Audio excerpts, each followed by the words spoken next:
മഹാകുംഭമേളയിലെ ചില കൗതുകകരമായ വസ്തുതകൾ പറയാം. 1. 10,000 ഏക്കർ മണൽത്തലത്തിൽ നിർമ്മിച്ച താമസിക്കാനുള്ള ടെന്റുകൾ സജീവമാണ്. ഓരോ ടെന്റിനും നിശ്ചിത തുക ഈടാക്കുന്നു. പാവപ്പെട്ട ജനങ്ങൾക്കായി സൗജന്യ ടെന്റുകൾ സർക്കാർ ഒരുക്കിയിട്ടുണ്ട്. 2. ആളുകൾക്ക് 5,000 ഏക്കറിൽ വണ്ടി പാർക്കിംഗ് സൗകര്യമുണ്ട്. 3.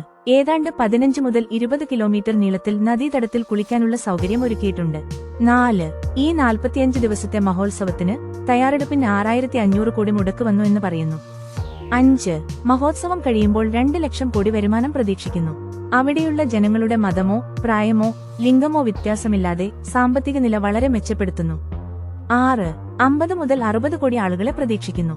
7. മൗനി അമാവാസ്യ ദിനത്തിൽ പ്രധാന ദിനം ഒരേ സമയം 9 കോടി ആളുകൾ ഒത്തുചേർന്നു. ലോകത്തിലെ ഏറ്റവും വലിയ മനുഷ്യരുടെ സംഗമം ഇതായിരുന്നു. 8. ആളുകൾ സംഗമിക്കുന്ന നദിയും കരയും ഒരേപോലെ തുടർച്ചയായി വൃത്തിയാക്കപ്പെടുന്നു. ശുദ്ധജല വിതരണം ഉൾപ്പെടെ എല്ലാം വൃത്തിയായി സൂക്ഷിച്ചിരിക്കുന്നു. 9. തീവ്രവാദ പ്രവർത്തനത്തിൽ നിന്ന് സുരക്ഷയ്ക്കായി ആകാശത്തിലും വെള്ളത്തിലും ഡ്രോൺ, കരയിൽ പോലീസും സൈനികരും, നിർമ്മിത ബുദ്ധി AI ക്യാമറകൾ, സ്നൈപ്പറുകൾ, ഇന്റലിജൻസ് വിഭാഗത്തിന്റെ പ്രവർത്തനങ്ങൾ ഇവയെ ഏകോപിപ്പിച്ചിരിക്കുന്നു. ഇതിന്റെ ചെലവുകളും മേളയിൽ നിന്നും തന്നെ ഈടാക്കുമെന്ന് പറയപ്പെടുന്നു.